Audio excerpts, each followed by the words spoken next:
오늘 영광과 존귀로 관쓰신 예수라는 제목으로 말씀을 같이 나누게 되는데요. 히브리서 말씀을 저희가 계속 보고 있습니다. 지난주부터 시작을 했는데요. 히브리서는 누가 썼는지 잘 모르는 성경이라고 저희가 말씀을 드렸고요. 단 우리가 알고 있는 건 뭐냐면 히브리서의 배경을 조금 알고 있다라고 저희가 들었습니다. 그래서 히브리서를 쓴 이유가 있죠. 히브리서는 편지거든요. 설교 편지예요. 그래서 어떤 상황이 있고 그 상황 가운데에 이 성경이 주어졌습니다. 도대체 어떤 상황 가운데에 이 독자들이 있었기에 히브리서가 기록되었을까요? 지난주에 제가 간단하게 말씀드렸는데 이 사람들 인생이 뭐로 가득 차 있었어요? 고난과 어려움으로 가득 차 있었습니다. 쉽게 얘기하자면 인생이 내가 원하는 대로 잘 풀리지 않는 거예요. 꼭 내가 욕심을 부린다라기보다는 소박하게 예수 믿고 아름답게 그냥 평범한 삶을 살기를 원하는데 그게 그 당시에 정치적, 문화적 이런 이유들 때문에 누리기가 참 힘들었었던 그런 상황에서 그 사람들이 살고 있었죠. 그래서 그 사람들의 마음 가운데 늘 뭐가 있었는가 하면 실망감이 있었어요. 이렇게 돼야 되는데 안 되는 것에서 오는 실망감과 또 자기의 인생이 잘못되면 어떻게 하나, 로마 황제라든지 여러 가지 잘못된 환경 때문에 자기의 인생이 잘못되면 어떡하나 하는 그런 두려움을 가지고 있었습니다. 그래서 그 사람들이 가지고 있는 질문의 핵심은 뭐였죠? 하나님 우리를 사랑하신다면 과연 성도인 나는 왜 이렇게 고난을 받아야 하는가? 여러분들도 저도 아마 그런 질문을 스스로 마음 가운데 혹은 기도하는 가운데 하나님을 향하여서 해보신 적이 있을 거예요. 분명히 내가 하나님을 믿고 하나님 나를 사랑하신다는데 내 인생에는 믿음의 사람으로서 왜 고난이 있는가라고 하는 질문을 히브리서를 읽는 독자들이 가장 크게 마음속에 가지고 있었습니다. 답은 뭐였죠? 히브리서 전체 우리가 이제 구체적인 걸 살펴보긴 하지만 그것에 대해서 히브리서 저자가 던져주는 답이 있었어요. 우리가 예수 믿는데 죄 짓고 나쁜 짓 하는 것도 아니고 예수 믿는데 왜 인생의 어려움을 당할까요? 인생이 여기서 끝나는 게 아니기 때문에. 여러분들 꼭 기억하십시오. 예수 믿지 않는 사람들은 이 인생 여기 살아가면서 60년, 70년, 80년 살면서 승부를 봐야 돼요. 그러니까 힘들어요. 그런데 성경은 특별히 이 히브리서는 우리에게 뭐라고 이야기를 하는가 하면 너희의 인생은 너희의 생명은 여기서 60년을 살건 70년을 살건 80년을 살건 아니면 사고가 나서 3, 40년밖에 살지 못하건 너희의 인생은 여기서 끝나는 게 아니라고 이야기를 합니다. 마치 여행길과 같다라고 하는 거예요. 여러분들 여행길의 마지막에는 뭐가 기다리고 있어요? 아버지의 집이 기다리고 있단 말이죠. 거기에 가면 우리가 가지고 있던 모든 문제는 다 어떻게 되는 거예요? 눈 녹듯이 살 먹는 거예요. 내가 어저께까지 맨날 라면만 먹어가지고 더 이상 라면은 비기도 싫어요. 근데 먹을 게 없어요. 어쩔 수 없이 꾸역꾸역 먹기는 하는데 목으로 잘 넘어가지도 않아요. 근데 집에 돌아가면 라면 걱정합니까? 안 합니까? 안 하잖아요. 또 어머니가 막 고기만 먹이니까 라면 언제 한번 먹어보지 막 이런 고민할 정도로 배부른 고민을 한단 말이에요. 하나님이 우리에게 그 좋은 집을 약속해주고 있다라고 하는 것이 히브리서 저자가 우리에게 던져주는 메시지입니다. 너희들 인생 살아가는 거 하나님이 힘든 거 알고 있어. 왜? 여행길이니까. 여행길 당연히 힘든 거죠. 불편한 것이 있죠. 그런데 그 마지막에는 뭐가 있더라고요? 이 고난의 여행길을 통과하면 하나님의 선한 결말이 기다리고 있어요. 여러분들 우리가 인생을 살아갈 때 하나님 마지막에 우리의 집을 약속해 놓으셨지만 때때로 우리의 삶에 은혜를 베푸셔요. 그 천국의 glimpse, 그림자를 우리 삶 가운데 보여주신다라고요. 하나님 내가 너무 지금 이 여행길이 너무 힘들어요. 그러면 하나님이 천국에 분명히 좋은 것을 예비해 놓으셨지만 그것이 가장 좋은 집이긴 하지만 여전히 우리가 너무 지치고 힘들 때는 어떻게 해주신다라고요? 은혜를 베풀어 주신다라고 하는 거예요. 그게 성경이 우리에게 계속 이야기하고 있는 메시지입니다. 그 과정에서 우리는 어떻게 해야 되는 거예요? 히브리서가 전체 우리에게 해주고 있는 이야기가 뭐예요? 예수를 바라보라. 예수에게 시선을 고정하라. Fix your eyes on Jesus. 우리의 눈을 예수를 향해서 계속 바라보면은요, 그 집을 향해서, 그 집에서 나를 기다리고 있는 사랑하는 아버지 어머니를 생각하고 그 사진 바라보고 있으면 어때요? 다시 일어나서 걸어갈 수 있는 힘이 생기잖아요. 그래서 그게 히브리서가 우리에게 주고 있는 우리 믿음의 사람이 보여야 하는 올바른 반응이라고 하는 겁니다. 그 중에서 이제 우리가 1장, 2장 이렇게 쭉 살펴가는데요.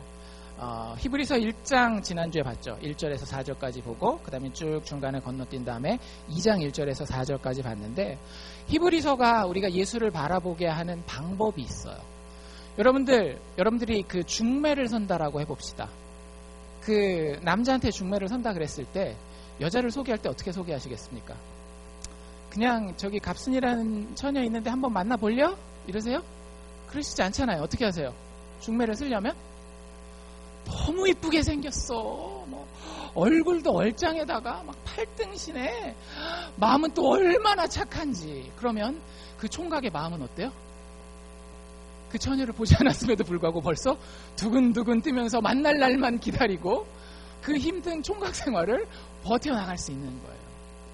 히브리서가 하고 있는 작업이 그겁니다. 예수를 바라보긴 바라보는데 그 바라보는 것이 얼마나 좋은 것인지를 우리에게 계속 설명해 주고 있어요. 여러 가지 다양한 방법으로 설명해 주고 있습니다. 우리가 알아들을 수 있는 말로. 그래서 1장, 2장에서는 뭐라고 설명하고 있는가 하면, 성경을 읽어오신 분들은 아마 눈치를 채셨을 거예요. 예수님이 짱이야 얘기를 하는데 뭐보다 더 나은 짱이라고 얘기를 해요. 누구보다 더 낫다라고 얘기를 하죠? 천사들보다 훨씬 낫다라고 얘기를 합니다. 여러분들 천사 보신 적 있으세요?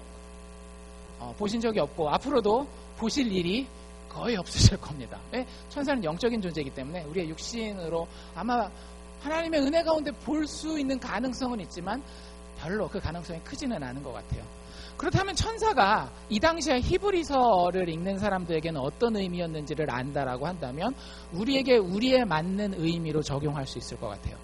여러분들 천사하면 어떤 느낌이 떠오르십니까? 천사하면 항상 우리가 많은 경우에 요 앞에 요 두 글자를 붙여서 생각하는 경우가 있어요. 무슨 천사? 수호천사, 이런 거 들어보셨죠? 그래서 천주교는 사실 이런 믿음이 상당히 강해요. 그래서 어떤 천사가 나를 지켜주고 뭐 이런 해서 천사도 이름들이 다 있거든요. 그래서 그 천사가 나를 지키고 뭐 우리 애들은 어떤 천사가 지켜주고 뭐 이런 신앙을 가지고 있습니다. 너무 많이 가면 지나치게 미신적이 될 수 있기 때문에 개신교에서는 그런 걸 하지 않는데, 그 당시에 천사가 그런 느낌이었다라고 보면 돼요. 인간보다 능력이 더 뛰어나요. 인간보다 시간과 공간의 제약을 덜 받습니다. 그래서 내가 할 수 없는 일을 누가 도와주는 거예요? 천사가 도와주는 거예요. 그러니까 이스라엘 사람들에게, 그 당시에 이 히브리서를 읽는 사람들에게 천사는 좋은 존재겠어요? 안 좋은 존재겠어요? 좋은 존재예요. 여러분들, 현대인들은 이 천사를 잘 믿지는 않습니다. 근데 천사와 똑같은 기대감을 가지는 대상들은 많이 있어요. 예를 들자면 여러분들 행운이라고 하는 거에 대해서 우리 되게 많이 기대하잖아요. 로또를 긁을 때 여러분들 로또 긁어보신 적이 혹시 있으시다면 어떤 마음을 가지고 긁으십니까? 계산에 의해서 정확하게 내가 몇 등에 당첨될 것이다라는 확신을 가지고 로또를 긁는 분 계세요? 없으시잖아요. 다 뭐에 기대는 거예요? 행운에 기대는 거예요. 그래서 그게 하나님의 천사가 됐건 천사가 아니라 어떤 다른 나를 도와줄 수 있는 어떤 신이나 이런 존재가 됐건 있다라고 한다면 도움을 받고 싶지 않으세요? 그냥 예수를 안 믿는 사람들도 뭐는 해요? 기도는 한 번씩 한단 말이에요. 그런 것들이 그 당시에 히브리서를 읽는 독자들이 기대하고 있었던 거예요. 우리들도 그거 기대하고 되면 어때요? 기분? 째지지 않겠어요? 긁었는데 야, 만불이라도 돼보세요. 만불이라도 되면 기분 째진단 말이에요. 그래서 그 맛에 어떻게 되는 거예요? 빠지는 거죠, 로또에. 근데 성경은 뭐라고 이야기하고 있어요? 그 행운보다, 너희가 믿는 그 막연한 미신보다 누가 훨씬 더 좋다라고 얘기를 하는 거예요? 예수님이 훨씬 더 확실하다라는 거예요. 여러분들, 행운을 가지고 여러분들의 인생을 설계하실 수 있으시겠어요? 운이 될 것 같다, 운이 좋으면 내가 될 것 같다라는 그 생각 가지고 사업을 여실 수 있으시겠어요? 절대 불가능합니다. 그런데 예수 의지하면 여러분들의 인생은 계산이 서요. 그러니까 당연히 천사보다 훨씬 더 나은 거죠. 운이라고 하는 것은 우리에게 일정 정도의 가능성을 심어주긴 하지만 우리에게 확신을 가져다 주지 못해요. 그게 사업이 됐건 자녀를 키우는 것이 됐건 학생들 입장에서 공부한 결과를 얻는 것이 됐건 운이라고 하는 것은 그렇단 말이에요. 그런데 그보다 훨씬 뛰어난 것은 예수 그리스도라는 겁니다. 우리가 예수 그리스도에게 우리의 시선을 고정할 때에 우리의 인생은 계산이 서고 우리의 인생은 하나님이 우리에게 원래 원하셨던 모습을 회복할 수 있게 되는 거예요. 그 얘기가 아주 자세히 오늘 우리가 읽은 2장 5절부터 18절까지에 기록되어 있습니다. 예수님을 뭐라고 소개하고 있는가 하면 예수님을 통치자요 왕으로 설명합니다. 일단 제가 5절 말씀의 일부를 읽어드릴게요. 천사랑 비교하면서 이렇게 비교하는데요. 하나님이 우리의 말한 바 장차 오는 세상, 이게 the world to come이거든요. 장차 올 세상은 뭘 얘기를 하는가 하면 여러분들이 꿈꾸는 인생을 생각하시면 돼요. 장차 오는 세상 하니까 막 천국 막 이렇게만 생각하시지 마시고 여러분들이 꿈꾸는 이상적인 인생 있으시죠? 나의 건강에 대해서, 내 자녀에 대해서, 부부관계에 대해서, 나의 교회, 이웃관계에 대해서, 나의 커리어에 대해서, 나의 비즈니스에 대해서 여러 가지 여러분들이 꿈꾸는 게 있단 말이에요. 그게 성경에서는 늘 종말론적으로 뭐라고 표현되는가 하면 장차 오는 세상이라고 표현이 됩니다. 그런데 성경이 이야기하기를 이 장차 오는 세상은 천사들에게 복종한다 안 한다? 천사들에게 복종하지 않는다라는 거예요. 쉬운 말로 우리가 지금까지 했던 얘기로 돌려서 얘기를 한다면 우리가 이상적으로 생각하는 그 인생의 모습은 운에 의해서 우리에게 주어질 수 있다 없다? 없다라고 하는 거예요. 운에 의해서 절대 우리가 생각하는 이상적인 배우자, 이상적인 직업, 이상적인 인간관계가 이루어지지 않는다라고 하는 것이 성경의 분명한 메시지입니다. 반면 그것과 대조해서 예수 그리스도에 대해서는 8절에 뭐라고 이야기를 하고 있는가 하면 만물을 저에게, 여기서 예수 그리스도를 얘기를 하는 거예요. 하나님께서 만물, 장차 올 그 나라를 저에게, 예수 그리스도에게 복종하겠다라는 거예요. 그럼 여러분들의 인생의 모든 소스는 여러분들이 세상에서 만나는 여러 가지 것들에 의해서 일어나잖아요. 그게 돈이 되건 건강이 되건 뭐 인생의 여러 가지 기회들이 됐건, 근데 그걸 다 누구 통치 아래 있다라고 하는 거예요. 예수 그리스도의 통치하에 그것이 있다라고 하는 거예요. 행운의 통치가 아니라 그냥 운 좋고 어쩌다가 되는 것이 아니라 예수 그리스도의 한치의 오차도 없는 통치 가운데에 우리의 인생의 모든 요소들이, 만물들이, everything이 예수 그리스도의 통치하에 있다라고 하는 거예요. 그런 왕으로 예수 그리스도를 히브리서 저자는 우리에게 소개해 주고 있습니다. 참 여러분들 알만한 가치가 있는 분 아니에요? 여러분들 사업하다가 보면 알 가치가 있는 사람들이 있잖아요. 그렇죠? 또 친구 사귀다 보면 사귈 가치가 있는 친구가 있잖아요. 예수님이 바로 그런 분이라고 하는 거예요. 우리가 알 가치가 있는 분이에요. 그분과 친할 가치가 있는 분이라고 하는 거죠. 그래서 그분을 그렇게 소개하는데 특별히 그 예수님이 그냥 저 하늘에 멀리 계시지 않는 분이라고 오늘 우리가 읽은 본문에서는 설명합니다. 우리와 예수님의 관계가 도대체 어떤 관계인지, 특별히 예수님 입장에서 바라는 우리와 예수님의 관계, 내가 원하는 실수할 수 있고 잘못될 수 있는 나와 예수님의 관계가 아니라 예수님이 계획하셨고 예수님이 반드시 이루실 예수님과 나와의 관계, 우리 인간과의 관계에 대해서 아주 잘 묘사하고 있어요. 한번 하나씩 시작해 봅시다. 하나님이 여러분들에게 그리고 저에게 원하시는 게 있어요. 여러분들 뭘까요? 하나님 우리의 왕이시고 하나님 우리의 아버지세요. 그러면서 여러분들에게 원하는 게 뭔가 하면 시편 8편에 나와 있는 메시지예요. 혹시 교회 생활을 오래 하신 분들은 시편 8편에 대해서 익히 잘 알고 계실 겁니다. 오늘 히브리서 기자가 그 시편 말씀을 인용하고 있는데요. 이렇게 인용합니다. 사람이 무엇이간데, 여러분들 잘 생각해 보세요. 그 모든 우주를 주관하는 그 하나님의 눈에 솔직히 말해서 이 목숨 달랑달랑 달고 있는 두 발로 서서 다니는 이 동물이 하찮아 보이는 게 정상이겠어요? 귀해 보이는 게 정상이겠어요? 하찮아 보이는 게 정상 아니겠어요? 지난번에 말씀드렸잖아요. 우리 지구에서 태양까지의 거리를 요 종이 한 장이라고 얘기를 한다면 우리 살고 있는 은하계는 300마일이 넘는다라고요. 그 은하가 수백만 개, 수천만 개 있는 그 온 우주를 소유하고 계시는 하나님이 그저 지구라고 하는 작은 별에 이렇게 목숨 부지할까 말까 내 인생에 대해서도 이렇게 막 힘들어하고 있는 이 존재를 하찮게 여기는 게 당연한 건지 귀하게 여기는 게 당연한지를 생각해 본다면 하찮게 여기는 게 당연한 거예요. 그 우주 끝에서 보이지도 않아요. 우리가 살아있는지 죽어있는지 움직이고 있는지 어디에 있는지가 보이지도 않는다란 말이에요. 그런데 그 인간에 대해서 시편 8편의 기자는 이렇게 얘기한다라고 하는 거죠. 사람이 도대체 무엇이간데 주께서 온 우주의 주인 되시는 당신께서 저를 생각하고 계십니까? 하나님 지금도 우리를 생각하고 계세요. 우리를 그냥 두시는 것이 아니라 우리의 모든 형편과 우리의 모든 상황을 아시고 지금 우리를 생각하고 계시다. 사람이 무엇이간데 주께서 저를 생각하시며 인자가 무엇이간데, 인자는 사람의 아들, 사람을 다른 말로 표현하는 겁니다. 인자가 무엇이간데 주께서 저를 권고하시나이까.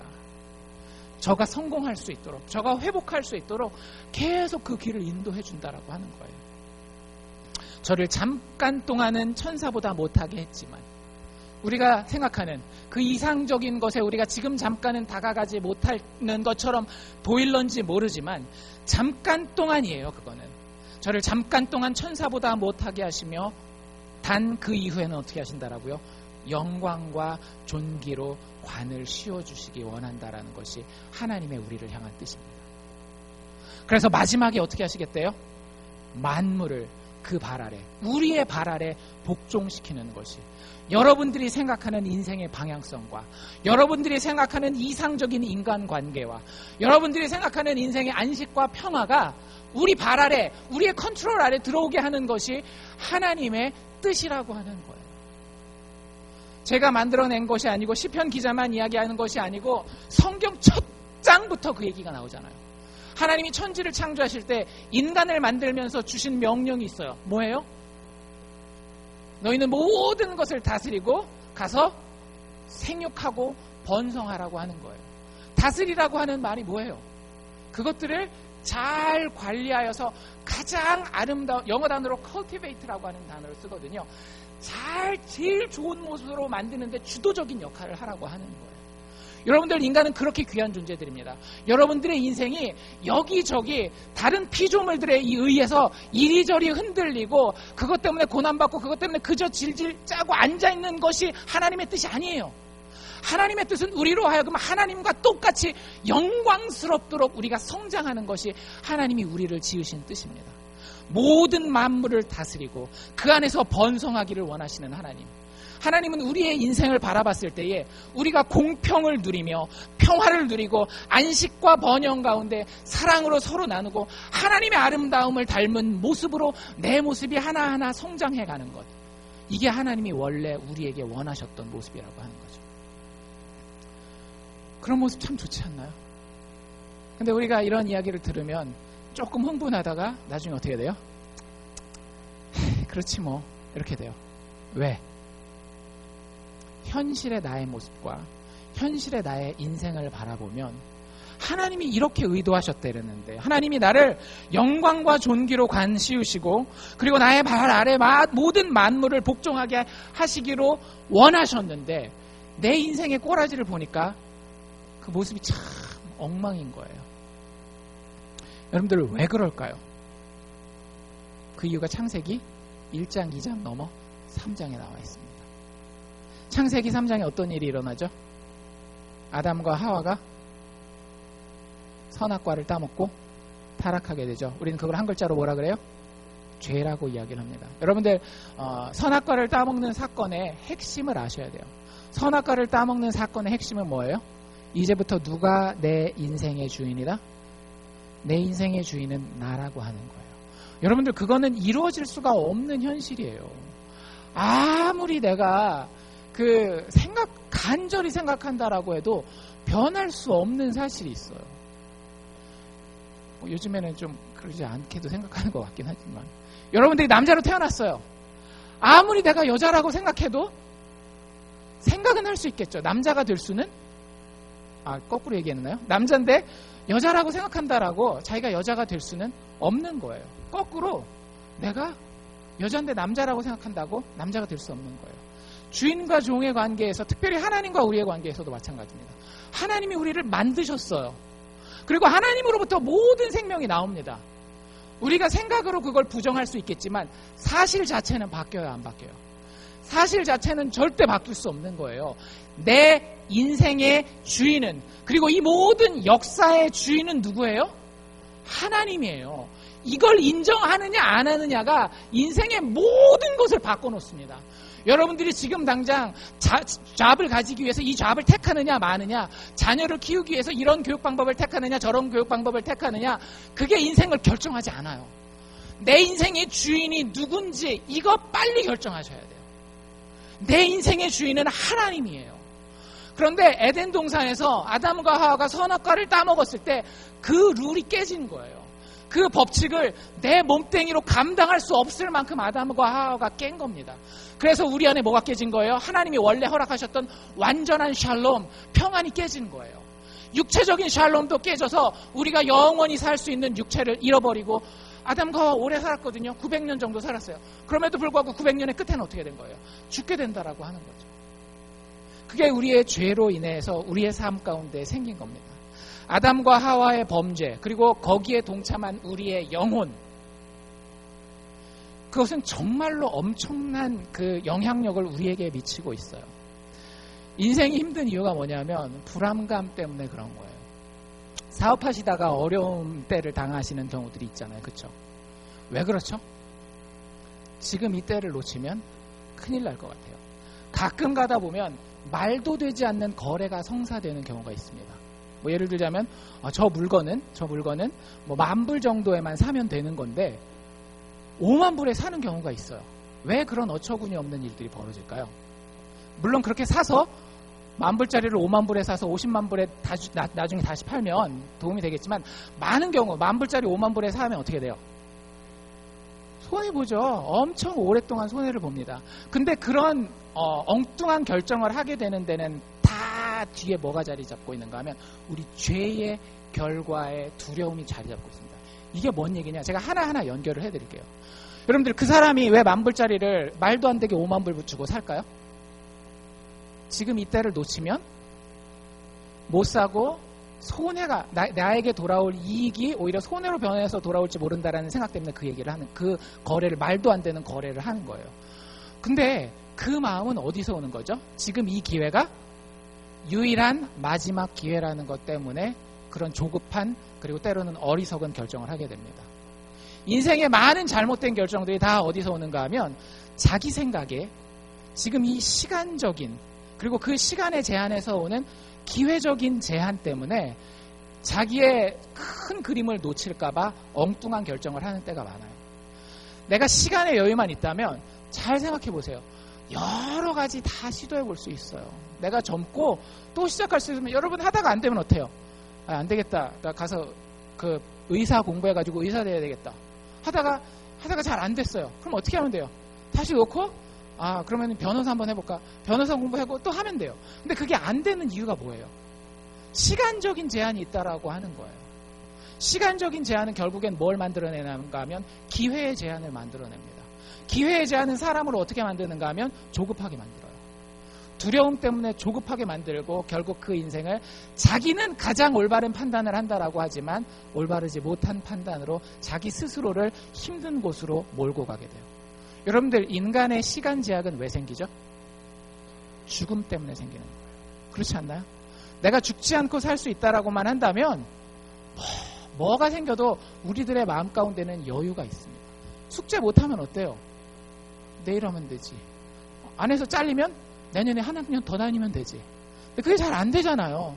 1년이 아쉽고 한 학기가 아쉽고 어른 되어서 내가 그때 그랬으면, 그런 아쉬움이 있는 이유가 뭐냐면 우리가 그 죽음에 쫓기고 있는 거예요. 사실은 우리는 죽음을 인식하지 못하고 살고 있을 뿐이지 그 죽음의 여파에 의해서 살고 있습니다. 그래서 여러분들, 가장 지혜로운 인생은 뭔지 아세요? 죽음을 앞에다 두고 사는 거예요. 그런 얘기들 많이 듣지 않으세요?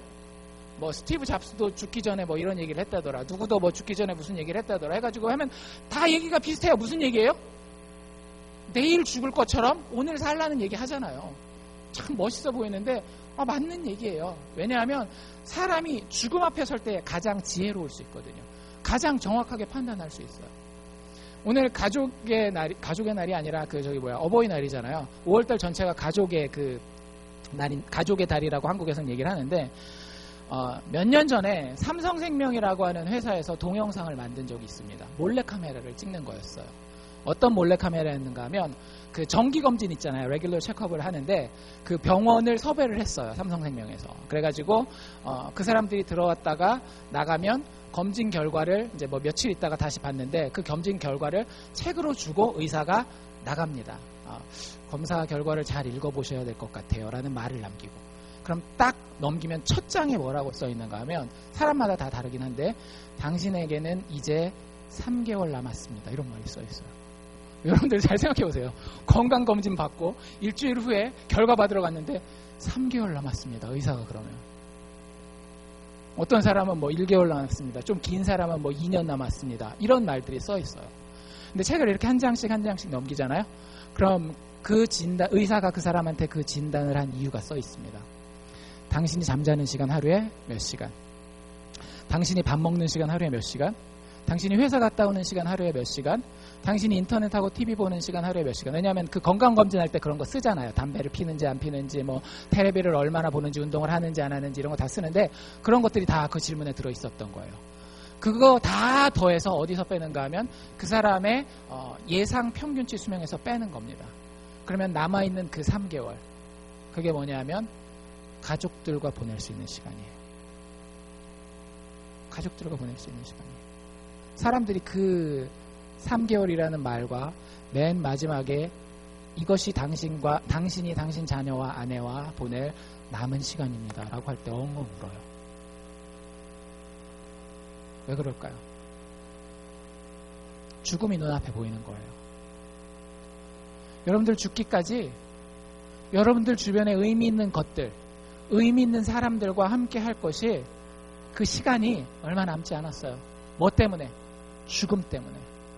그것 때문에 우리는 안타까워하고, 그것 때문에 우리는 눈물 흘리고, 때로는 알지도 못하면서 그것 때문에 두려움과 불안함을 가지고 엉뚱한 선택들을 하고 결정들을 내리면서 인생을 살아갑니다. 그게 인생이에요. 문제는 우리가 이 죽음을 얼마나 있는 그대로 정직하게 받아들일 수 있느냐라고 하는 겁니다. 이 죽음의 문제 때문에, 이 죄의 결과 때문에 하나님이 우리를 그렇게 아름답고 이상적이고 멋지고 좋은 곳에서 살고 누리도록 만들어 놨음에도 불구하고 우리의 삶은 지금 이 모양 이 꼴로 힘들고 어려운 환경들을 겪어 나갈 수밖에 없는 거예요. 참 안타깝죠. 이렇게 좋은 게 있어요. 근데 그건 다 뭐예요? 나의 이렇게 큰 죽음에 대한 문제 때문에, 죄의 결과 때문에 그림의 떡이나 마찬가지라고 하는 거예요. 성경이 좋은 이유는 이런 상황에서 우리에게 여전히 무엇이 있다? 소망이 있다라고 하는 것이 성경이 참 좋은 책이라는 겁니다. 15절에 보면 우리 인생을 이렇게 표현해 놓고 있어요. 제가 읽어드릴게요. 그냥 읽는 것만으로서도 야, 인생이 진짜 그렇구나 라는 생각이 들 정도로 아주 정확하게 우리의 인생을 표현해 놓고 있습니다. 뭐라고 얘기하고 있죠? 또 죽기를 무서워함으로. 사실 우리가 죽기를 무서워한다라는 게 아까 말로 바꾸면 기회를 놓칠까 두려워함으로, 시간이 짧아서 시간에 대해서 안타까워함으로, 그 죽기를 무서워함으로 일생 우리는 어떻게 샀는지 아세요? 성경이 이렇게 표현하고 있어요. 일생 매여 종노릇하고 산다라는 거예요. 그러니까 여러분들 사는 게 아니에요. 사는 게 종살이 하는 거예요. 사는 게 내 비즈니스에 가서 종살이 하고 있고요. 사는 게 내 자식들한테 매여가지고 종살이 하고 있고요. 사는 게 내 어려운 환경 가운데 또 이렇게 목이 매여가지고 종살이 하면서 살고 있는 거예요. 죽기를 무서워하기 때문에. 그런데 그 죽기를 무서워함으로 일생 매여서 종노릇하는 모든 자들을 향한 하나님의 뜻이 뭐라고요? 그 모든 자들을 놓아주려 하는 것, free, 자유롭게 하는 것, 그것이 하나님의 뜻이라고 하는 거예요. 여러분들, 하나님은 이것을 성취하실 능력이 있으신 분입니다. 그리고 그 이야기가 예수 그리스도의 삶을 통해서, 예수 그리스도의 오심을 통해서 우리의 삶 가운데 이루어지셨어요. 9절에 보면 이런 구절이 나와 있습니다. 예수 그리스도를 가리키는 표현 중에 이런 표현이 나와요. 죽음의 고난을 받으셨다라고 하는 표현이 나옵니다. 여러분들, 죄는 대가를 치러야 돼요. 그쵸? 죄를 지은 만큼 우리가 미래에 가질 수 있는 안식의 기회, 혹은 평화의 기회, 사랑의 기회를 놓쳐버리게 됩니다. 대가를 치러야 되는 거예요. 그런데 그 대가를 하나님이 어떻게 하셨다라는 거예요? 아들 예수로 하여금 죽음의 고난을 당하기까지 대신 치르게 하셨다라고 하는 거예요. 여러분들이 지금 겪고 있는 불편함이 있습니까? 그럼 진짜로 십자가 앞에 내려놓으십시오. 너무나 동화 같은 이야기처럼 들릴지 모르겠지만 여러분들, 그게 여러분들의 인생을 살리는 유일한 길이에요. 나에게 정말 힘든 것이 있으면 나의 능력으로 하다가 그것도 안 되면 행운이라도 어떻게 좀 따라줬으면 그러지 마시고 영원한 우리의 왕이 되시는 예수 그리스도 앞에 그거 내려놓으라고 하는 겁니다.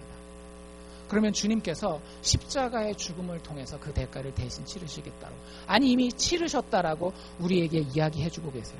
14절에 보면 거기서 예수님의 사역은 끝이지 않는다라고 이야기를 합니다. 예수님 뭐라고 얘기하시는가 하면 사망으로 말미암아 사망의 세력 잡은 자, 곧 마귀를 얘기를 하거든요.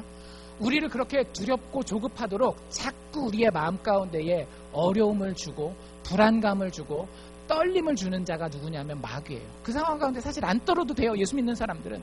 근데 그 마귀가 우리의 그 불안함을 너 그거 놓치면 큰일 나는 거야, 이런 불안감을 계속 자극하는 거예요. 그래서 우리의 싸움은 혈과 육의 싸움이 아니라 영과 하늘 권세 잡은 자들과의 싸움입니다.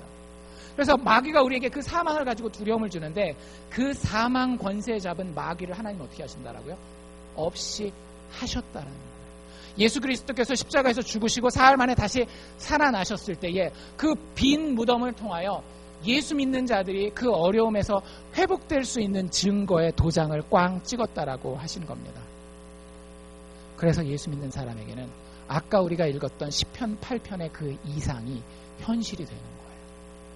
우리가 성취하지 못할 그 하나님의 아름다운 목적과 인생의 모양을 우리와 똑같은 육체를 입으신 예수 그리스도께서 성취하셨기 때문에 우리가 그분 안에 믿음으로 거하기만 하면 우리의 인생이 하나님이 원래 묘사하셨던 시편 8편의 모습과 같은 모든 공평을 누리고 모든 평화를 누리고 모든 안식과 번영으로 사랑과 나눔 가운데에 내가 누릴 수 있는 가장 아름다운 모습으로 내 인생을 꾸려갈 수 있는 그런 약속이 예수 그리스도 믿는 믿음 안에 있다라고 하는 것입니다. 여러분들 그 과정 가운데 힘들 수 있어요. 하지만 하나님께서는 예수 그리스도를 계속 바라보라고 이야기를 합니다. 여러분들이 의지할 수 있는 다른 행운이 됐건 뭐가 됐건 그런 것들과 예수는 도저히 비교할 수 있는 대상이 아니에요. 내 자신도 내가 잘 못하면 어때요? 자괴감이라는 말 들어보셨죠? 자기 스스로 자기를 파괴하는 거예요. 내가 왜 그랬을까? 이런 생각, 이런 안타까움, 자기 스스로 자기를 낮추는, 자기 스스로도 자기를 부끄러워하는 그런 모습. 그런데 우리가 섬기는 예수는 우리를 자랑스러워하시는 분입니다. 여러분들 그분 바라보십시오. 누가 여러분들을 부끄럽게 하십니까? 자네 그거밖에 안 되나? 자네 가정의 모습이 그게 뭐야? 자네 사업의 모습은 그게 뭐고? 외모는 왜 그래? 건강은 또 그게 뭐야? 여러분들을 누군가가 이렇게 부끄럽게 하십니까? 그럼 십자가 위에 예수를 바라보십시오. 예수는 십자가 위에서 피를 절절 흘리면서 여러분들에게 이렇게 얘기했습니다.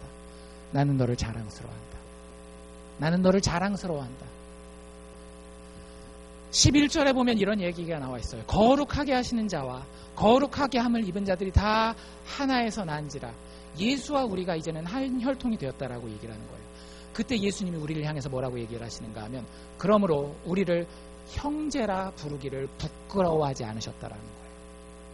이게 뭔 얘기인지 현대인들은 좀 감이 안 와요. 여러분들 자랑할 때 뭐 하십니까? 여러분들을 자랑할 때 어떻게 하세요?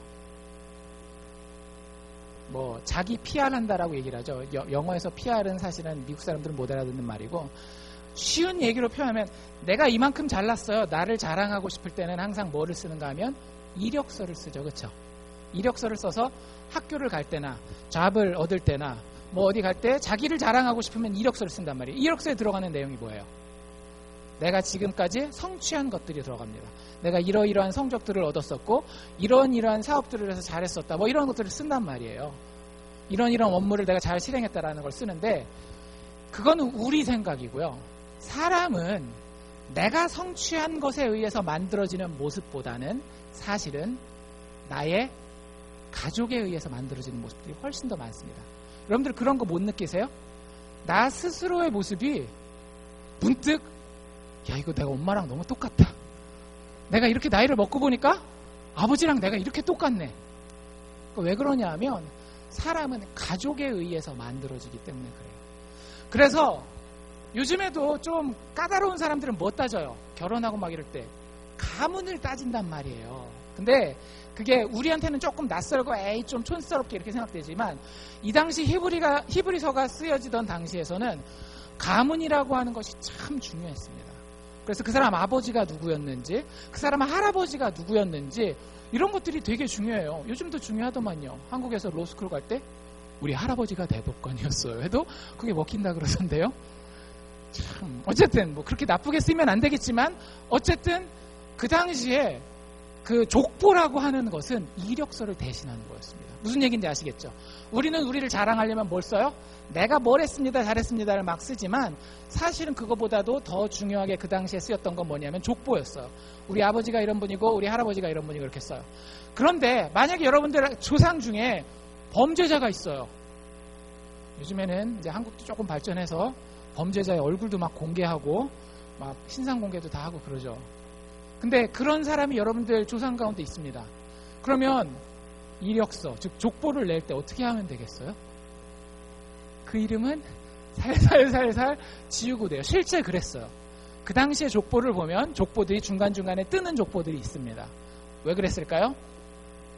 창피하거나 별로 안 중요한 사람들은 족보에서 빼고 이렇게 보여주는 거예요. 근데 여러분들 예수님에게도 족보가 있거든요. 하나님의 거룩한 백성, 왕같은 족속들을 다 담고 있는 그 족보가 있어요. 거기에 이름을 담을 때에 여러분들의 인생을 지금 어떻게 살았건 간에 하나님은 여러분들의 이름을 두는 것을 부끄러워하실까요? 자랑스러워하실까요? 자랑스러워하세요.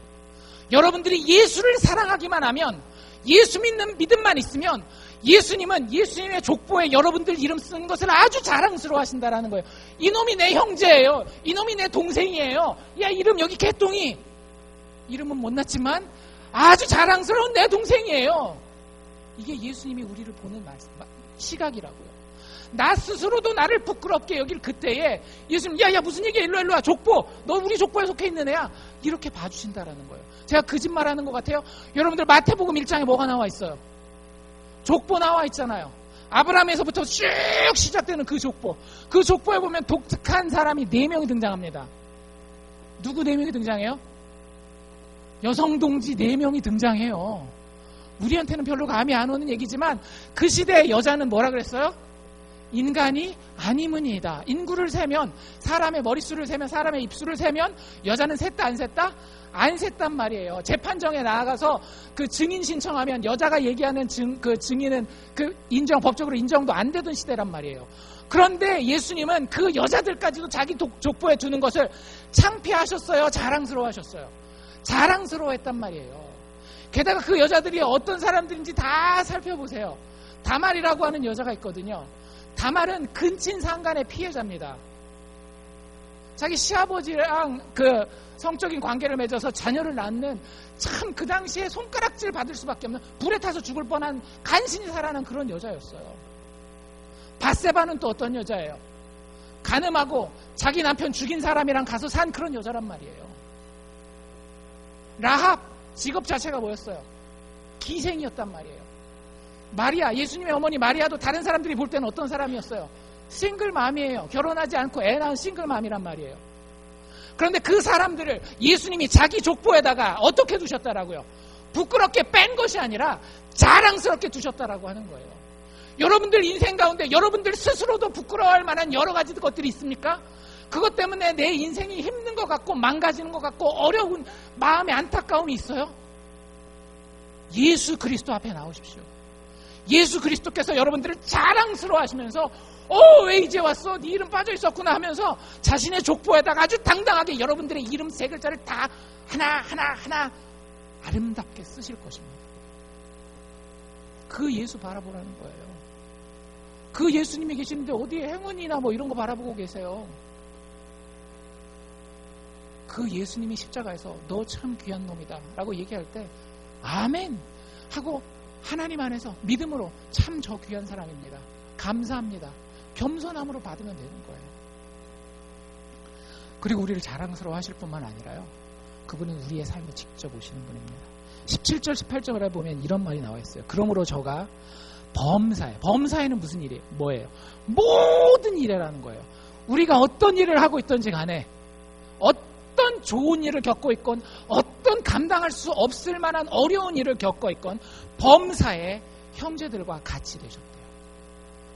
예수님 실제 하나님이셨잖아요. 우리와 똑같은 이런 불편한 육체를 입을 필요가 없어요. 배고픔을 느끼고 고통을 느끼는 이런 육체를 입을 필요가 없는데 우리와 똑같이 형제가 되기 위해서 일부러 그러셨다라는 거예요.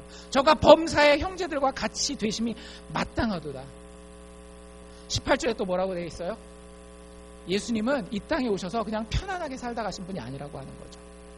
자기가 시험을 받아 우리와 똑같이 고난을 당하셨다라고 하는 거예요. 그렇기 때문에 그 결과 그분이 어떠실 수 있다라는 거죠. 시험받는 자들을, 고통당하는 자들을, 부끄러워하고 어려움 가운데 처해 있는 자들을 도우실 수 있는 분이라고 하는 거예요. 여러분들, 예수님 우리 삶을 지켜보고 계십니다. 그런데 지켜보실 뿐만 아니라 우리의 삶에 친히 관여하시는 분이에요. 여러분들, 누군가의 삶에 끼어든다라고 하는 건 사실은 쉬운 일이 아닙니다. 자식의 인생이라 할지라도 부모가 끼어드는 게 쉬운 건 아니에요. 왜 그렇죠? 그것으로 인해서 겪어야 되는 아픔이 있을 수 있거든요. 그것으로 인해서 겪어야 되는 손해가 있을 수 있거든요. 그래서 사람들의 기본 모드는 뭔가 하면 누군가의 어려움과 안타까운 상황을 봤을 때 어느 정도까지는 다가갈 수 있지만 어느 정도 이상은 가까이 가고 싶지 않아 해요. 어떤 예가 있었는가 하면 뉴욕에 그 플러싱이라는데 그 한국 사람들이 많이 모여 살잖아요. 퀸즈 있는데. 근데 그 조금 밑에 가면 그 큐가든이라고 하는 그 마을이 있어요. 지금은 이제 조금 많이 쇠퇴했는데 1960년대 중반에는 거기가 백인들이 좀 많이 사는 그런 아파트 단지들이 있는 데였거든요. 근데 거기 미국 사회를 발칵 뒤집어 놓은 사건이 하나 발견됩니다. 한 여자가 있었는데요. 그 여자 이름이 키티 지노비스라고 하는 사람이에요. 키티 지노비스라고 하는 사람이었는데 이 여자가 이제 일을 하는데 나이트 시프트가 있었어요. 밤에 일하는 시프트가 있어가지고 아주 늦게 끝나고 자기 차를 몰고 자기 아파트 주차장으로 왔습니다. 내렸는데 그날따라 그런 혼자 있는 사람을 이렇게 해하려고 하는 강도가 한 명 있었던 거예요. 그래가지고 이 여자를 뒤에서 쫓아가가지고 칼로 팍 찔렀어요. 그러니까 이 여자가 필사적으로 살려고 도망갔을 거 아니에요. 그래서 가장 가까운 건물 쪽으로 막 가면서 살려주세요 막 이러면서 막 달려갔어요. 새벽 한 3, 4시 정도 됐는데 어떤 일이 벌어졌겠어요? 아파트 불들이 반짝반짝 켜집니다. 그 당시 뉴스 기록에 보면 38가구에 불이 켜졌대요. 근데 그 다음이 참 놀라워요. 그 38가구 중에 그 어떤 한 가구도 이 여자를 도우러 내려오거나 심지어는 경찰에 전화한 사람이 없었어요. 이 범죄자가 처음에 칼로 찌르고 불이 팍팍팍 켜지니까 어떻게 됐을까요? 도망갔거든요. 근데 도망가면서 이렇게 살살 보면서 갔나 봐요. 그래가지고 사람들이 안 내려오니까 이 사람이 다시 돌아온 거예요. 이 여자 죽을 힘을 다해서 기어서 자기 집 있는 대로 막 가고 있는데 막 또 소리를 막 지르니까 이 사람이 도망갑니다. 3번째까지 쫓아와요. 결국엔 이 여자 핸드백에 있던 49불 빼가고 죽이고 떠나가요. 여러분들 인생이 이렇게 정말로 피 흘리기까지 힘들게 느껴지는 때들이 혹시 있을런지도 몰라요. 내가 이렇게 소리를 바락바락 지를 때 그저 운빨이라도 누군가 나에게 내려와서 저 불 켜진 어떤 한 집에서만이라도 내려와서 나를 좀 도와줬으면 하는 그런 인생의 어려움 가운데 우리가 처해 있을 수 있습니다. 여러분들 근데 그건 다 운이에요. 운이 좋으면 여러분들 구출될 수도 있지만 여러분들이 생각하는 대부분의 그 운은 여러분들 위해서 희생할 마음이 별로 없어요. 그런데 유일하게 이 땅에서 피 흘리고 죽어가는 죄인들을 위해서 하늘에서 보시고 직접 우리와 똑같은 몸을 입고 이 땅에 내려오셔서 그저 그의 목숨이 죽을 수도 있는 위협을 감수한 정도가 아니라 우리가 죽어야 되는 죽음을 대신 죽은 분이 있으시다라고 하는 거예요. 누구예요? 그분이 예수입니다. 여러분들 그분을 바라보십시오. 그분 바라보는 것이 우리가 고난을 헤쳐나갈 수 있는, 그래서 이 여행의 마지막까지 힘차게 걸어갈 수 있는 원동력입니다. 여러분들 고난 받으실 때 똑같은 질문 하시죠? 나는 왜 여전히 고난 가운데 있는가? 예수의 삶을 기억해 보십시오. 예수께서 마지막에 하늘에 승천하셔서 하나님 보좌 우편에 앉으시는 영광을 받으셨어요. 그런데 그 과정 가운데에 예수 그리스도의 고난이 그분의 영광을 더 아름답게 만들었습니다. 만약에 여러분들이 예수 믿는 자로서 이 땅에서 혹 고난을 당하고 있다면 하나님 여러분들을 상당히 높게 사고 계십니다. 예수를 높이기 위해서 그 죽음의 고난을 겪게 하신 그 하나님이 하나님의 아들과 같은 똑같은 특권을 내 인생 가운데에, 내가 그 이유는 알지 못하지만 내 육신이 조금 불편할 수는 있지만 하나님이 그만큼 나를 신뢰하시고 그만큼 나를 사랑하셔서 하나님의 형상으로 나를 빚어가기 위해 그 과정을 겪게 하고 계시는구나라는 확신을 가지시기를 바랍니다. 힘들 때마다 그리스도의 십자가 바라보시는 우리들 다 되기를 주의 이름으로 축원합니다.